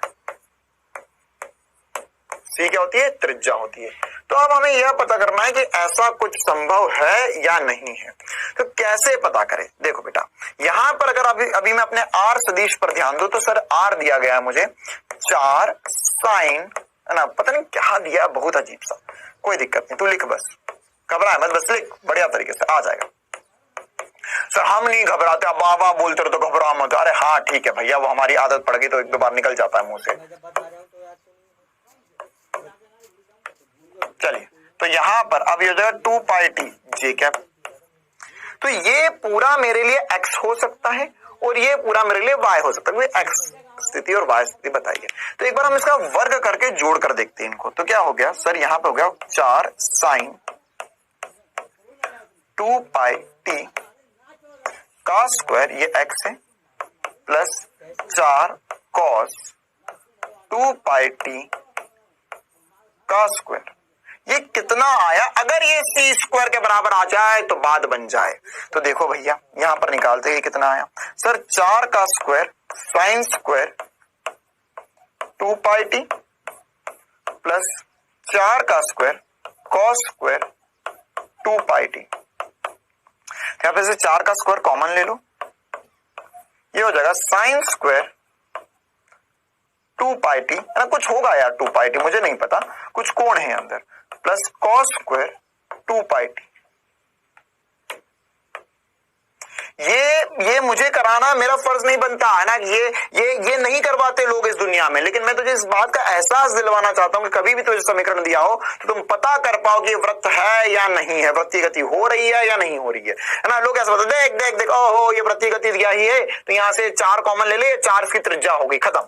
अबे नहीं, क्यों त्रिज्या वो भी पता होना चाहिए तुम्हें। तो जगह कॉस स्क्वायर ना 2 pi t, sir i cap j cap कहां गया? अरे बेटा मैं क्या बोल रहा हूं, मैंने क्या किया यहाँ पे, मैंने कहा x square plus y square, तो ये एक्स था मेरा पूरा और ये मेरा पूरा वाई था, तो ये x square plus y square किया मैंने यहाँ पर। तो अगर मैं देखूं तो ये साइन स्क्वायर कुछ कुछ प्लस कॉस स्क्वायर कुछ कुछ, तो sine square theta plus cos square theta मुझे पता है 1 होता है, तो यहां पर हो गया 4 का स्क्वायर। वाह भाई वाह, तो हमने ये बात प्रूव भी करी कि ये वृत्तीय गति है। और यहाँ पे 4 का स्क्वायर से सी का स्क्वायर, सी त्रिज्या है तो त्रिज्या कितनी है, इसकी त्रिज्या कितनी है एक बार बहुत प्यार से देख लो बेटा, मैंने कुछ नहीं किया, मैंने यहाँ पे आर सदिश लिखा है, आर सदिश लिखा है और यहाँ पर ये पता चला मुझे कि सी इसकी त्रिज्या है। तो त्रिज्या कितनी हो गई सर? सर यहाँ पर है x square plus y square बराबर 4 का स्क्वायर, तो 4 जो है वह इसकी त्रिज्या होगी। मतलब पहली बात तो वृत्तीय गति है, बिल्कुल है, 4 क्या है? त्रिज्या है। तो यहाँ पे कण का पथ, ये कण का पथ आर मतलब सॉरी पथ 4 सेंटीमीटर 4 मीटर त्रिज्या का वृत्त है, बिल्कुल सही बात, पथ वृत्तीय है और 4 सेंटीमीटर का। तुझे गलत कथन बताना है, सही नहीं है ना। अगला कथन पढ़ते हैं, त्वरण सदिश माइनस आर सदिश के अनुदिश है। एक बार देखते हैं क्या कहना चाहता है ये, देखो मान के चलो यहाँ पे वृत्तीय गति हो रही है, वृत्तीय गति हो रही है, तो यहाँ पर कण का ये देखो, ये क्या है? आर सदिश मतलब ये इस तरफ, ये यहाँ पे मैंने बताया तो मैंने कि ये त्रिज्या होगी, यहाँ पर होगा, यहाँ पर होगा, यहाँ पर होगा। अब त्वरण क्या होता है सर? त्वरण जो होता है वो विपरीत दिशा में होता है। अच्छा हाँ सर, त्वरण तो विपरीत दिशा में होता है, तो क्या आर के विपरीत है? बिल्कुल, ये बात हमने पहले भी डिस्कस करी है, जैसे वृत्तीय गति होती है तो त्वरण जो होता है वो आर के मतलब आर के विपरीत होता है। या मैं लिख सकता हूं इसे कि सर ये आर है तो ये माइनस आर होगा, तो एसी क्या होगा? माइनस आर होगा। तो ये बात भी बिल्कुल सही हो गई, ठीक है। फिर बोला है यहाँ पर कण के वेग का परिमाण। अच्छा वेग पूछ रहा है ये मुझसे, ओहो वेग कैसे निकालेंगे? देखो बेटा वेग कैसे निकाल सकते हैं हमें ये सोचना होगा सर। तो सर हमारे पास त्वरण वेग कैसे निकाले सर? यहाँ पर सर मेरे पास यहाँ पर है स्थिति सदिश, या मेरे पास है त्रिज्या, या वो कहां पर है किसी क्षण पर, ये पता कर लिया। तो अब हम यहाँ पर वेग कैसे निकाले बेटा? देखिए बहुत ध्यान से देखना, अगर मेरे पास कभी भी स्थिति सदिश हो, दिल पे पत्थर रखकर ये सवाल मैंने ले लिया, स्थिति सदिश जो तुझे दी गई है यहाँ है ना, वो अभी हमने निकाला, क्या निकाला? ये निकाला 4 sine 2 pi t i cap plus 4 cos 2 pi t j cap ना। ये वो सवाल है जो अगर तुमने खुद से कर लिया तो 110% अटकोगे, इसलिए मैं क्लास में करवा रहा हूं बस। तो यहाँ पर मेरे पास स्थिति सदिश है, आर सदिश है, तो मेरे को वेग ज्ञात करना। सोचो वेग कैसे निकाल सकते हैं? ओहो सर वेग होता है dr बटा dt, या स्थिति सदिश का अवकलन कर दो। सर वेग का अवकलन करेंगे, कैसे करेंगे? देख ध्यान से, 4 जो है वह इस पूरे का अवकलन करना है ना। तो देखो आप चाहो, अगर इसमें थोड़ा सा डर लग रहा है आपको, तो तुम चाहो तो इसको x अलग मान लो, इसको y अलग मान लो, है ना, दोनों का अलग अलग अवकलन कर लो, या चाहो तो सीधे भी अवकलित कर सकते हो, मुझे कोई दिक्कत नहीं है, मैं तो सीधे ही करूंगा। तो यहाँ कितना हो जाएगा? ये हो जाएगा सर इसका अवकलन, तो 4 साइन का अवकलन होता है, 4 तो नियत मान है, साइन का अवकलन होता है सर कॉस 2 पाई टी। और हमने आपको सिखाया है, देखो क्या सिखाया है कि जब भी साइन ax का अवकलन करते हैं, जब भी साइन ax का अवकलन करते हैं बेटा, तो बेटा जी ये अवकलन होता है a cos ax, है ना। क्यों? क्योंकि ये जो a है इसके आपको आगे गुणा करना होगा, तो यहाँ पर t के सापेक्ष होगा, तो इसके आगे क्या है? 2 पाई, तो 2 पाई से गुणा कर दो इस पूरे को, लगा लो आई कैप प्लस 4 तो 4 है, कॉस का अवकलन होगा minus sign, 2 pi T into यहां पर क्या हो जाएगा 2 पाई जी कैप। तो ये मेरे पास कितना आ गया, इसको मैं गुणा करूंगा। बहुत इंपॉर्टेंट सवाल है, आराम आराम से कर रहे हैं हम। इसका अगर सर हमने गुणा किया तो इसका गुणा करते ही हो जाएगा sir 8 pi cos 2 pi t i cap minus ये भी गुणा होगा तो ये भी हो जाएगा 8 पाई तो 4 है, cos का अवकलन होगा minus sign 2 pi T into यहां पर क्या हो जाएगा 2 पाई जी कैप। तो ये मेरे पास कितना आ गया, इसको मैं गुणा करूंगा। बहुत इंपॉर्टेंट सवाल है, आराम आराम से कर रहे हैं हम। इसका अगर सर हमने गुणा किया तो इसका गुणा करते ही हो जाएगा sir 8 pi cos 2 pi t i cap minus ये भी गुणा होगा तो ये भी हो जाएगा 8 pi sine 2 pi T G cap. तो बेटा जी ये तो मुझे छोटी सी उम्मीद है कि आपको ये बात तो चमकी होगी कि सर यहां पर ये जो है यह क्या दिया गया है, यह हमारे पास क्या आ गया है। अगर मैं स्थिति के हिसाब से बात करूं या सदिश रूप में देखो तो ये मेरे पास Vx आ गया जो मैं पहले पढ़ता था, और ये जो था वो Vy आ गया, है ना। ये उन सवालों में से जो टॉप 1000 वाले बच्चों ने करे हैं नीट में, है ना, वही वाले सवाल में तुम्हें करवा रहा हूं। Vx आ गया है, Vy आ गया है, तो इसका स्क्वायर कर अगर मैं देखूं या इसका परिमाण निकालना चाहूं, मैं बेसिकली क्या निकालना चाहूं, परिमाण। तो यहां पर क्या आएगा सर, v का परिमाण हम निकालना चाहे तो ये कैसे निकालेंगे सर, ये हो जाएगा अंडर रूट ऑफ Vx का स्क्वायर प्लस Vy का स्क्वायर। तो देखो बेटा इतना पक्का है, ये हो जाएगा सर 8 पाई cos स्क्वायर में। देखो अभी जैसा करा बस वैसा का वैसा हो जाएगा। फिर से क्या किया पीछे सर, cos लिखा, साइन लिखा, तो देखो cos 2 पाई टी का स्क्वायर प्लस यहां पर माइनस में तो कोई दिक्कत नहीं हो, तो प्लस ही हो जाएगा बाद में भी,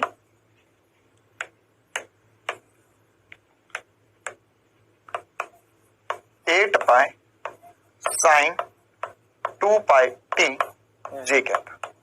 अरे जी कैप नहीं आएगा, यहाँ तो बस इसका स्क्वायर करना है। क्यों, क्योंकि मैं तो परिमाण निकाल रहा हूं और इस पूरे पे वर्गमूल। देखो इसको भी सॉल्व नहीं करना है, आसान है। 8 पाई का स्क्वायर और यहाँ पर भी 8 पाई का स्क्वायर होगा, तो बेटा 8 पाई का 8 स्क्वायर पाई स्क्वायर वर्गमूल से बाहर खींच ले, तो खींच कर सर केवल 8 पाई बाहर आ जाएगा। अंदर पूछेगा cos square 2 pi t plus sine square. Sir वो माइनस कहां गया बेटा, वो माइनस का स्क्वायर हो तो प्लस हो गया, वो यहां पर भी हो जाएगा, अंदर हो जाएगा 2 पाई टी। तो क्या cos square theta plus sine square theta 1 होता, तो आंसर आ गया मेरे पास 8 पाई। कितना आ गया, 8 पाई मीटर पर सेकंड। ये वेग का परिमाण आ गया। बहुत बहुत ज्यादा गंभीरता से सॉल्व करने वाला सवाल, जिसमें हमें करोड़ बातें सीख गई कि क्या वेग होता है, कैसे स्थिति वगैरह पता हो तो कैसे सॉल्व कर सकते हैं। तो यहां पर हमें दिया है कि कण के वेग का परिमाण, ये पहले अच्छा ये भी दिया होता त्वरण सदिश का परिमाण v स्क्वायर बटा r है ना। और यहां पर जहां v कण का वेग है ना, तो हाँ ऑब्वियस सी बात है सर, v कण का वेग ही होता है, तो बात सही है। फिर उसके बाद में बोला कि कण का वेग का परिमाण 8 नहीं, ये बात गलत हो गई। ये भी सही हो गया, ये गलत हो गया, तो यही हमारा ऑप्शन होगा। क्योंकि हमने बहुत ज्यादा मेहनत करवा दी आज सर आपने। हाँ बिल्कुल, मेहनत करेगा तभी तो आगे बढ़ेगा और तभी तो इस दुनिया से जीत पाएगा। अगर मेहनत नहीं करेगा तो कैसे आगे बढ़ेगा। अगर हमारा लक्ष्य जो है वो कठिन है तो संघर्ष भी कठिन होना चाहिए। तो यहां पर 8 आंसर नहीं आएगा, हमने तो चमत्कार कर दिया, 8 पाई मीटर पर सेकंड आंसर आएगा। अगर ये सवाल आपको समझ में आया तो बेटा इस बात की गारंटी मैं लेता हूं, आपका नीट में सिलेक्शन पक्का है, पक्का है नीट में सिलेक्शन। अगर ये चमका तो फिजिक्स में पक्का हो जाएगा, इतना पक्का है। बहुत जोरों से ये सवाल चमकना चाहिए, क्योंकि अगर ये सवाल आगे मतलब इसमें अभी तक हमने जो पुराना पढ़ा, जो अभी पढ़ा, वो सब कुछ एक साथ यूज हुआ है ना। बहुत इंपॉर्टेंट सवाल है, इसे नोट कर लो। फिर उसके बाद में हम आगे बढ़ते और भी कुछ बातों की तरफ। नोट कर लो इसे बेटा एक बार बढ़िया से। हाँ तो बेटा अब हम आगे बढ़कर अगले टॉपिक की तरफ जाएंगे, जिसमें हम बात करेंगे एक समान और असमान वृत्तीय गति की। सर ये टॉपिक क्या ऐसा कोई बहुत खतरनाक टॉपिक है क्या? नहीं, ये टॉपिक बिल्कुल भी खतरनाक नहीं है, है ना। अब क्या हमको कुछ ज्यादा पढ़ना नहीं, हमने जो पढ़ रखा है बस उसी को एक नया रूप देना है बस हमें। एक समान और असमान वृत्तीय गति क्या होता है बेटा? जब कोई वस्तु नियत चाल से वृत्तीय गति करती है तो क्या हुआ भैया, इसमें AC होगा नियत चाल, मतलब AT बराबर 0 हो गया। देखते ही पता चला AT बराबर 0 हो गया, तो हम इसे क्या कहते हैं? एक समान वृत्तीय गति कहते हैं। या जब कोई वस्तु एक निश्चित बिंदु को केंद्र मानकर उसके चारों ओर वृत्तीय पथ पर समान चाल से गति करती है तो उसकी गति एक समान वृत्तीय गति कहलाती है। बिल्कुल बढ़िया सी बात। मतलब कि क्या होगा, जैसा हमने पढ़ रखा था वही का वही तो है सर। बिल्कुल सही सोच रहे हो बालक कि जो हमने पढ़ा था वही का वही है यहाँ पर, है ना। हमने ऐसा पढ़ा था कि सर अगर वस्तु वृत्तीय गति कर रही है ना, आज गोला गोल नहीं बन रहा है, यहाँ बनाते हैं हम। अगर एक वस्तु वृत्तीय गति कर रही है तो वृत्तीय गति में क्या होगा भैया? वृत्तीय गति में सर इसमें v इधर होगा, v इधर होगा, v इधर होगा, गोल गोल घूमे घूमर। तो यहाँ पर AC जो होगा वो लंबवत ही होगा, इस तरफ AC होगा, इसका AC इस तरफ होगा, इसका AC इस तरफ होगा, इसका AC इस तरफ होगा, लेकिन AT नहीं होगा। तो ये नियत चाल से गोल गोल घूमे, तो इसे हम कहते हैं वृत्तीय गति। और कौन सी? एक समान वृत्तीय गति। मतलब क्या क्या नियत है, अब ध्यान से सुनना भैया, है ना, बहुत इंपॉर्टेंट सी बात। क्या क्या नियत है? इसकी चाल नियत है, चाल नियत है, अच्छा चाल नियत है, और AC का परिमाण, AC का परिमाण नियत है, AC का परिमाण नियत है। क्लियर है? AC का परिमाण नियत, AC नियत नहीं है, मैं तुझे बता चुका हूं, है ना। क्योंकि AC जो होता है सर जी, AC होता है v²/r। AC जो होता है वो होता है v²/r। तो ये v²/r होगा, तो इसमें AC बराबर v²/r है, तो इसमें यहां पर इसकी दिशा, ये दिशा इधर -i cap, -j cap, i cap plus j cap. तो हर क्षण पर AC का परिमाण नियत है, लेकिन AC अनियत है। AC खुद अनियत है। क्यों भैया? त्वरण अनियत क्यों है? AC खुद अनियत है। क्यों अनियत है AC? क्योंकि यहां पर, ये पहले भी लिख चुके हैं हम, इसमें दिशा बदल रही है, दिशा बदल रही है। क्लियर है? छोटी सी बात, दिशा बदली, नजर हटी, दुर्घटना घटी, दिशा बदल रही है। चलो भैया, दिशा बदल रही है। और क्या हो रहा है इसके साथ ही साथ? AC तो सर मुझे मजा आया, AC में तो मजा आया, लेकिन हाँ AC में तो बहुत मजा आता है, लेकिन इसके अलावा और अगर मैं तुमसे पूछूं गतिज ऊर्जा, KE, गतिज ऊर्जा के बारे में क्या कह सकते हो? तो हम कह सकते हैं गतिज ऊर्जा जो होगी, गतिज ऊर्जा वह भी नियत होगी। क्यों? क्योंकि गतिज ऊर्जा में दिशा नहीं होती। गतिज ऊर्जा क्या होता है? 12 mv²। तो v², द्रव्यमान बदल नहीं रहा है, चाल बदल नहीं रही, गतिज ऊर्जा नियत होगी। क्लियर है? इसके अलावा अगर मैं संवेग पूछूं तुमसे, संवेग क्या होगा? सर संवेग जो होगा वह अनियत होगा। संवेग कैसा होगा? अनियत होगा। अच्छा, अगर मैं तुमसे पूछूं कि यहां पर, अगले पेज पर जाके पूछता हूं, यहां पर अभिकेंद्रीय बल का कार्य कितना आएगा? कार्य अभिकेंद्रीय बल का, या अभिकेंद्रीय त्वरण है, द्रव्यमान से गुणा करते हो तो बल आ जाएगा। अभिकेंद्रीय बल का कार्य कितना आएगा? तो सर अभिकेंद्रीय बल का कार्य जो होगा वह 0 होगा या 0 होगा। क्या होगा? 0 होगा या 0 होगा। कार्य तो 0 होगा। और क्या बोल सकते हैं सर? बेटा इसमें से बहुत सारी बातें कर सकते हैं। जैसे अगर मैंने बात करी कि किसी भी क्षण पर शक्ति देखूंगा मैं, है ना, ताक्षणिक शक्ति देखी किसी भी क्षण पर, तो शक्ति क्या आएगी? सर शक्ति जो होगी वह भी 0 हो जाएगी। क्यों शक्ति 0 हो जाएगी गुरुजी? क्योंकि बेटा शक्ति जो है वह 0 हो जाएगी। क्यों? क्योंकि शक्ति जो है वह कैसे आएगी? तो सर शक्ति बल के कारण, शक्ति होता है F.V। तो हर क्षण पर बल और वेग एक दूसरे के लंबवत है, तो यहां पर होगा F.V cos 90। cos 90 हमें पता है 0 होता है, तो शक्ति भी हर क्षण 0 आएगी। तो ऐसी बातें हमसे असमान और एक समान वृत्तीय गति के लिए पूछी जा सकती है। है ना। अब हम आगे बढ़ते हैं और अगर मान के चलो इसमें असमान वृत्तीय गति पर चर्चा कर लेते हैं। यदि कण किसी वृत्त की परिधि वृत्त में परिवर्तित चाल से गति करता है, मतलब एटी है भैया, मतलब क्या हो गया, एटी है। अब घूम रहा है, घूमर घूमर एसी इधर आ रहा है, एसी इधर आ रहा है, एसी आ रहा है। हाँ भैया एसी आ गया। हाँ सर बहुत गर्मी हो रही थी, अच्छा हुआ एसी भिजवा दिया आपने, वाह बहुत बढ़िया। अब एटी लाओ, एटी लाओ तो एटी कहाँ होगा, एटी कहाँ होगा। अगर तू सपने ही ऐसा देखता रहेगा एसी के और वो एसी पे ध्यान दे और इस एसी पे ध्यान नहीं दिया ना तो एसी कभी नहीं मिल पाएगा। वो वाला कौन सा वाला, हवा देने वाला। यह एसी जितना ज्यादा तरीके समझ में आएगा उतना ज्यादा एसी बाद में खरीद पाएगा, है ना। फिर हर जगह एसी ही एसी होगा, तुम्हारे ऑफिस में, मतलब तुम्हारे हॉस्पिटल में, तुम्हारे घर में, तुम्हारी गाड़ी में, हर जगह एसी मिलेगा। अगर ये एसी चमका तो मेन बात ये है इसे समझना हमें।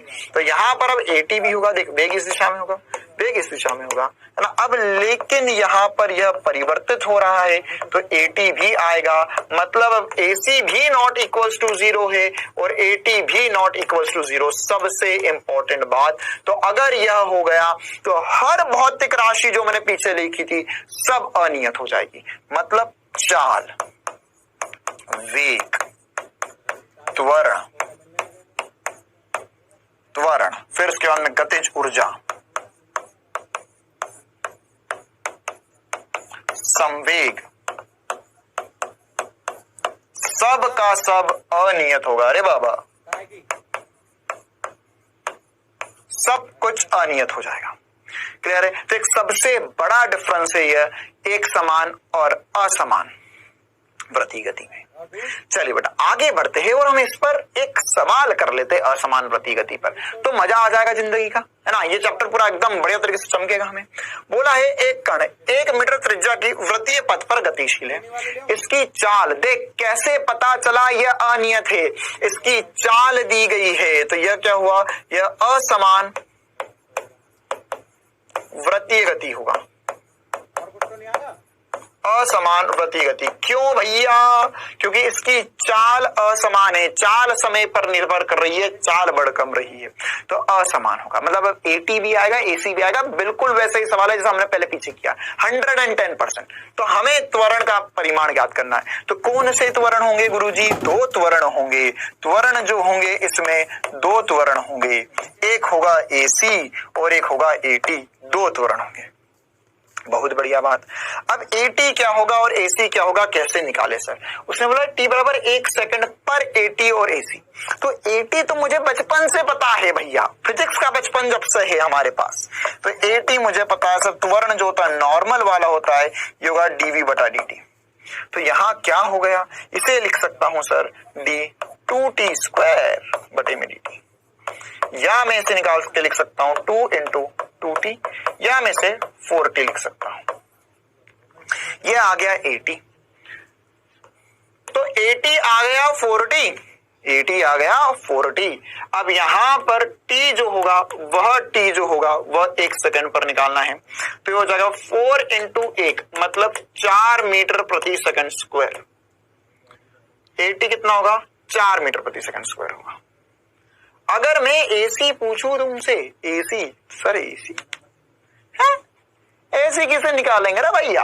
एसी क्या होता है भैया, एसी होता है सर v स्क्वायर बटा r होता है। तो बेटे एसी कैसे निकलेगा, सोच सर, त्रिज्या दी हुई है, वेग, अच्छा वेग का समीकरण दिया। हर एक क्षण पर देख क्या खास बात है इसमें, हर एक क्षण पर वेग परिवर्तित हो रहा है, मतलब हर क्षण पर अभिकेंद्रित त्वरण अलग अलग लगेगा, क्योंकि वेग परिवर्तित हो रहा है, चाल परिवर्तित हो रही है। लेकिन मुझे इसलिए t बराबर 1 सेकंड पे बोला है, तो वेग t बराबर 1 सेकंड पर ये होगा सर 2 इंटू टी स्क्वायर, तो ये हो जाएगा 2 इंटू 1 का स्क्वायर, क्या हो गया 2 मीटर प्रति सेकंड। कितना आ गया, 2 मीटर पर सेकंड। तो एसी आ गया सर जी 2 का स्क्वायर बटे में त्रिज्या मुझे पहले से ही पता है 1 मीटर, तो हो गया 1। तो ये हो गया v, ये हो गया भैया, ये आ गया मेरे पास 2, त्रिज्या है 1, तो AC आ गया v²/r, या AC की वैल्यू आ गई 4 मीटर प्रति सेकंड स्क्वायर। बहुत ही जबरदस्त सी बात। तो मेरे पास AT भी आया, AC भी आया, दोनों कितना कितना आया, दोनों आया मेरे पास 4 4 4 4 4 4। तो ए परिमाणी लिखना मेरे लिए कोई बड़ी बात नहीं है। A नेट होता है भैया √AC का स्क्वायर प्लस AT का स्क्वायर। AC कितना होगा, AC होगा सर 4 का स्क्वायर, AT भी होगा 4 का स्क्वायर। तो कितना आ गया, ये हो गया सर। अरे यार मैं नहीं सॉल्व कर रहा ऐसे, बहुत ही मूर्ख हो गए हो तुम सब।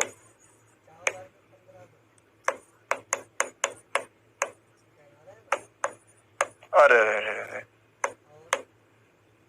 4√2 मीटर प्रति सेकंड स्क्वायर, ये है भैया आज का होमवर्क। सब बच्चा बैठकर सोचेगा कि गुरुजी ने 4/√2 मीटर प्रति सेकंड स्क्वायर कैसे लिख दिया। ठीक है, बहुत बढ़िया। चलो चलिए अब आगे बढ़ते हैं क्विज की तरफ। तो जल्दी से तैयार हो जाए क्विज के लिए। हाँ तो भैया क्विज में अपन 2 सवाल लेंगे हर बार की तरह। एक सवाल बढ़िया सा सवाल रहेगा, अगला सवाल थोड़ा सा थ्योरेटिकल सवाल। तो जल्दी से क्विज के इन दोनों सवालों का जवाब दीजिए।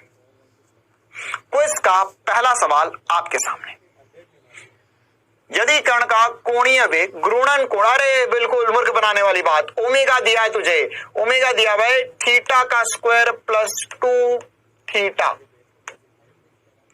थीटा बराबर 1 रेडियन पर कोणीय त्वरण ज्ञात करना है।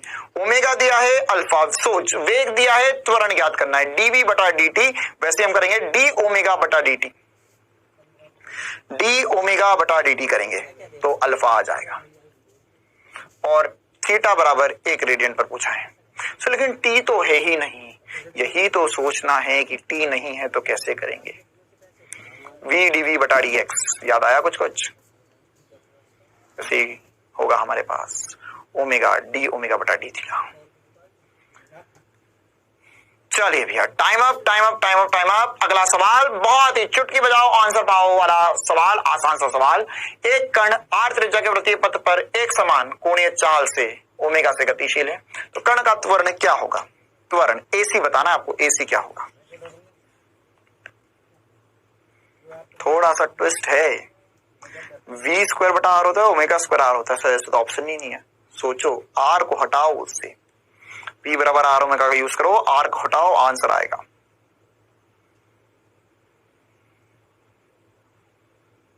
चलिए बेटा दोनों के आंसर्स जान लेते। पहला सवाल सर बहुत खतरनाक है, हाँ थोड़ा खतरनाक है। ओमेगा तुझे दिया हुआ है थीटा स्क्वायर प्लस 2 थीटा।